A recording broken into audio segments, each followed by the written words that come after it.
नमस्कार, आप देख रहे हैं खबर 24 एक्सप्रेस और मैं हूं आपके साथ लता।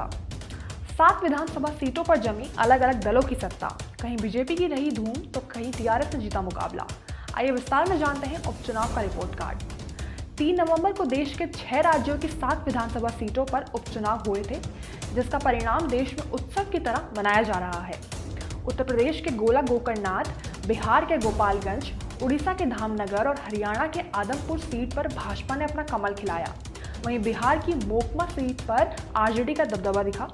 इसी बीच तेलंगाना में टीआरएस का नया दौर शुरू हुआ तो महाराष्ट्र में उद्धव की पार्टी का दम दिखा। बता दें कि जिन 7 सीटों पर उपचुनाव हुए थे, पूर्व में उनमें से 2-2 सीटों पर बीजेपी और कांग्रेस का कब्जा था। वहीं दूसरी ओर 3 सीटों पर शिवसेना और आरजेडी की सत्ता थी। कुल मिलाकर इस उपचुनाव के बाद भाजपा को 2 सीटों का फायदा हुआ है। विस्तार में परिणामों को जानने पर पता चला कि यूपी में गोला गोकर्णनाथ सीट पर हुए उपचुनाव में बीजेपी ने बहुत बड़ी जीत हासिल की है। भाजपा प्रत्याशी अमन गिरी ने सपा के विनय तिवारी को कुल 34,298 वोटों से हराया, जो कि वाकई में काफी बड़े आंकड़े हैं। वहीं हरियाणा में भाजपा प्रत्याशी भव्य बिश्नोई ने 16,606 वोटों से आदमपुर विधानसभा सीट पर अपनी सत्ता जमाई। बिहार की सीट पर बाहुबली का बल दिखा। बता दें कि वहां 2 सीटों पर हुए उपचुनाव में महागठबंधन और बीजेपी की लड़ाई बराबरी पर रही। जहां आरजेडी ने मोकमा सीट पर कदम जमाए तो वहीं गोपालगंज सीट भाजपा के नाम आई। तलवार और ढाल लेकर चले उद्धव ठाकरे को अंधेरी ईस्ट सीट मिली। वहां शिवसेना उद्धव गुट की ऋतुजा लटके को बड़ी जीत मिली।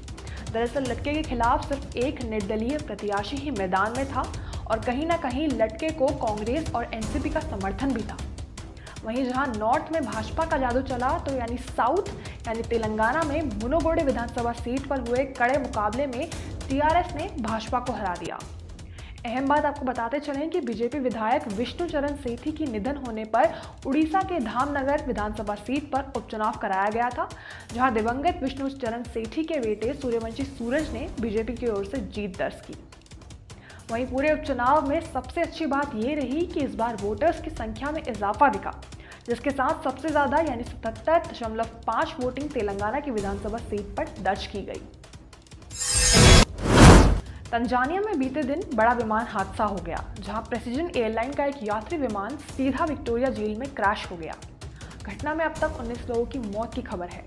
बता दें कि विमान में कुल 43 लोग सवार थे, जिनमें से एयरलाइन कंपनी के मुताबिक 26 लोगों को बचा लिया गया। पूरे मामले का प्रधानमंत्री कासिम मजलीना ने ब्यौरा देते हुए कहा कि अधिकारियों का मानना है कि हवाई जहाज से सभी के शव बरामद कर लिए गए हैं। डॉक्टरों और सुरक्षा एजेंसी की एक टीम ने मृतकों की पहचान करने और परिवारों को सूचित करने की प्रक्रिया शुरू कर दी है। साथ ही प्रधानमंत्री ने यह भी कहा कि विमान में 2 लोग स्थानीय निवासी थे या नहीं, इस बात की जांच होनी अभी बाकी है। वहीं दूसरी ओर पूरे हादसे पर राइटर्स ने प्रेसिजन एयरलाइंस के हवाले से ये जानकारी दी कि फ्लाइट PW494 ने तंजानिया की राजधानी किनारे बसे बुकोबा के लिए उड़ान तो भरी थी, लेकिन शहर के हवाई अड्डे पर लैंड करने से पहले ही झील में उसकी क्रैश लैंडिंग हो गई। कंपनी ने पूरे हादसे पर इससे ज़्यादा जानकारी नहीं दी। सोशल मीडिया में इस बड़े हादसे ने तहलका मचा दिया है। तस्वीरों में देखा जा सकता है कि विमान लगभग पूरा झील में डूब चुका है और पीड़ितों को अस्पताल पहुंचाया जा रहा है। सोशल मीडिया में जो वीडियो दिखी वो वाकई में काफ़ी दिल दहला देने वाली है, जहां लोग अफरा तफरी में अपने परिजनों को ढूंढने में परेशान होते दिख रहे हैं। बता दें कि हादसे का कारण अभी सामने नहीं आ पाया है। हालांकि एक चश्मदीद ने टीबीसी को बताया कि विमान पहले से ही खराब हालत में हवाई अड्डे के पास पहुंचा और फिर लैंड करने के लिए एक मोड़ लिया, लेकिन चूकने की वजह से सीधा झील में जा गिरा। आलिया भट्ट के फैंस के लिए खुशखबरी, एक्ट्रेस ने दिया बेबी गर्ल को जन्म। बॉलीवुड एक्ट्रेस आलिया भट्ट ने 6 नवंबर को HN रिलायंस हॉस्पिटल में बेबी गर्ल को जन्म दिया है, जिसके बाद फैन से लेकर सेलेब्स सभी लोग आलिया रणबीर को उनके पेरेंट्स बनने पर शुभकामनाएं दे रहे हैं। बता दें कि रणबीर कपूर और आलिया रविवार सुबह HN रिलायंस हॉस्पिटल पहुंचे। ये वही अस्पताल है जहां ऋषि कपूर भर्ती थे और उन्होंने अपनी आखिरी सांसें ली थी, और अब इसी अस्पताल में कपूर फैमिली के नए सदस्य ने अपनी आंखें खोली हैं। पहले खबरें ये थी कि आलिया नवंबर के आखिरी या दिसंबर की शुरुआत में बच्चे को जन्म दे सकती हैं, लेकिन अब नवंबर की शुरुआत में ही नन्ही परी का कपूर परिवार में आगमन हो गया है। इस बात की खबर सोशल मीडिया पर आलिया ने एक पोस्ट के जरिए दी। उन्होंने इंस्टाग्राम पर एक पोस्ट शेयर करते हुए लिखा कि हमारी ज़िंदगी की बेस्ट न्यूज़ आ गई है, हमारी बेबी इस दुनिया में आ चुकी है और वो एक कमाल की लड़की है। इस खुशी को जाहिर करना मुश्किल है, हम एक ब्लेस्ड पेरेंट्स हैं। बता दें कि हाल ही में आलिया भट्ट की गोद भराई हुई थी, जिसमें बॉलीवुड के सेलेब से लेकर कपूर खानदान और भट्ट परिवार शामिल हुए थे। शमशान से मिला बेटे का शव, गुस्साए पिता ने लगाए शव को फंदे पर लटकाने का आरोप। झांसी के पुलिया नंबर 9 के न्यू कचियाना मोहल्ला निवासी अंशुल वर्मा का शव शमशान घाट के अंदर फंदे पर लटका मिला। अंशुल एक दुकान में काम करता था, लेकिन वो दिवाली से काम पर नहीं जा रहा था और शनिवार शाम यानी घटना वाली शाम जब मोहल्ले के 3 युवक शमशान के पास शराब पी रहे थे तो अंशुल के उनसे बीड़ी मांगने पर उन सब में झगड़ा हो गया, जिसके बाद पिता बेटे को घर ले आए। लेकिन जब कुछ समय बाद युवक शमशान की ओर शौच करने निकला तो वो बहुत देर तक नहीं लौटा, जिस पर जब पिता ने बड़े बेटे को उसे ढूंढने भेजा तो अंशुल का शव शमशान के टीन शेड से लटका मिला, जहां उसके पैर जमीन पर थे। घटना से पहले हुई इस वारदात का खुद अंशुल के पिता ने ब्यौरा दिया है, जिस पर आधारित उन्होंने अंशुल की हत्या कर फंदे पर लटकाने का आरोप लगाया है। फिलहाल पुलिस ने पोस्टमार्टम कर परिजनों को शव सौंप दिया है।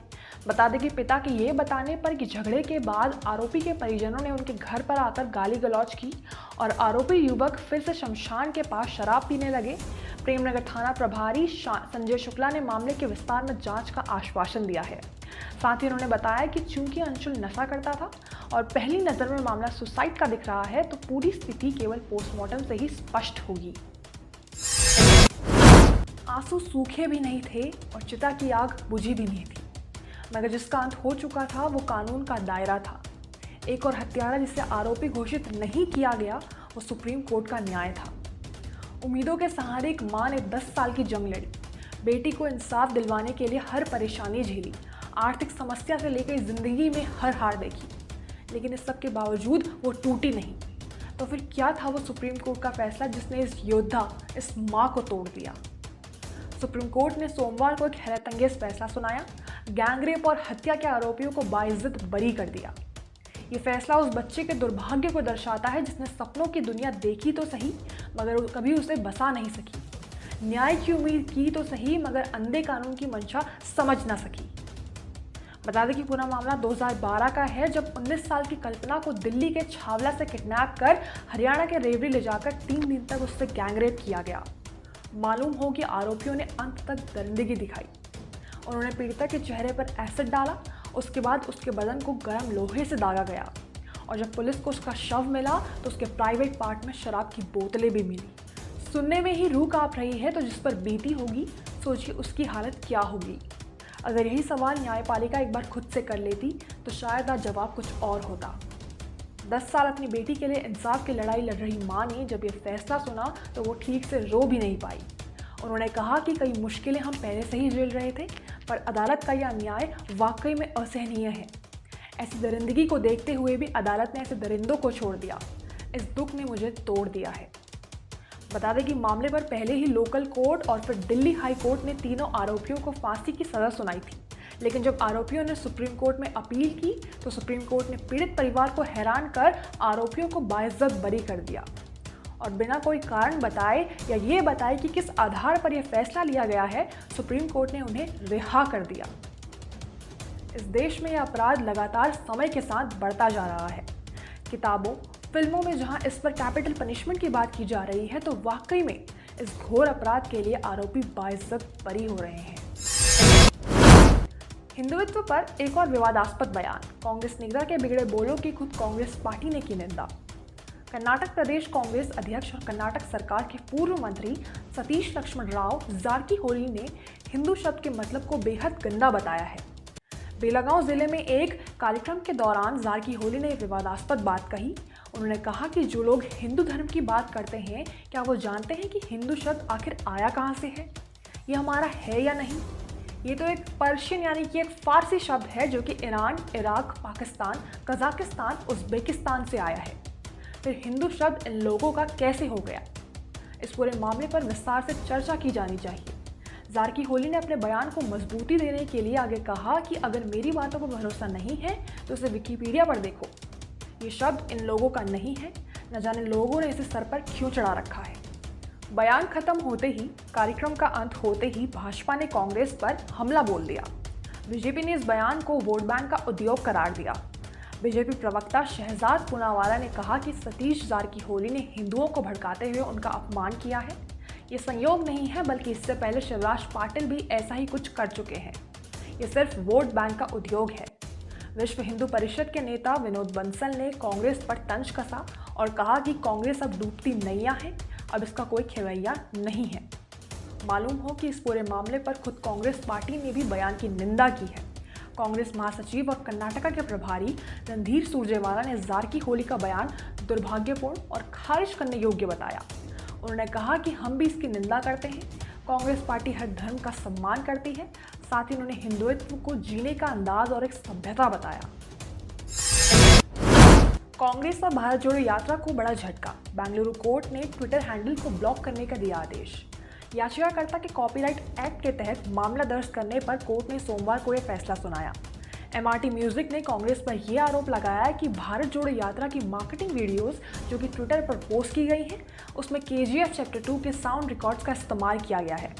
बता दें कि याचिकाकर्ता ने CD के जरिए ये साबित किया कि उसके ओरिजिनल म्यूजिक में कुछ मामूली बदलाव करके साउंड ट्रैक का इस्तेमाल मार्केटिंग वीडियोस में किया गया है, जिसके बाद कोर्ट ने तथ्यों को ध्यान में रखते हुए एक तरफा आदेश जारी किया। कोर्ट ने कहा कि अगर साउंड रिकॉर्ड के अवैध इस्तेमाल को प्रोत्साहन मिलता है तो इससे शिकायतकर्ता को नुकसान हो सकता है और इससे बड़े पैमाने पर चोरी को बढ़ावा मिलेगा, जो कि मौलिक तौर पर ठीक नहीं है। अर्थात कोर्ट ने कांग्रेस और भारत जोड़ो यात्रा के ट्विटर हैंडल को ब्लॉक करने और पार्टी से उन वीडियोस को हटाने के लिए कहा। पूरे मामले पर कांग्रेस की ओर से प्रतिक्रिया सामने आ चुकी है, जिसमें कांग्रेस ने बेंगलुरु कोर्ट का फैसला पढ़ने की बात कही और साथ ही ये बताया कि किसी भी कोर्ट की कार्यवाही के बारे में ना तो उन्हें कोई जानकारी दी गई और ना ही उन्हें उपस्थित होने के लिए कहा गया। ऐसे में वो अपनी तरफ से सभी कानूनी उपायों पर विचार कर रहे हैं। ये खबर आपको कैसी लगी, अपनी राय ज़रूर दें। इस खबर से संबंधित यदि कोई शिकायत या सुझाव है तो हमें ज़रूर बताएं। अगर आप YouTube पर हमारी खबरें देख रहे हैं तो खबरों को लाइक करना, शेयर करना और हमारे चैनल को सब्सक्राइब करना ना भूलें। धन्यवाद।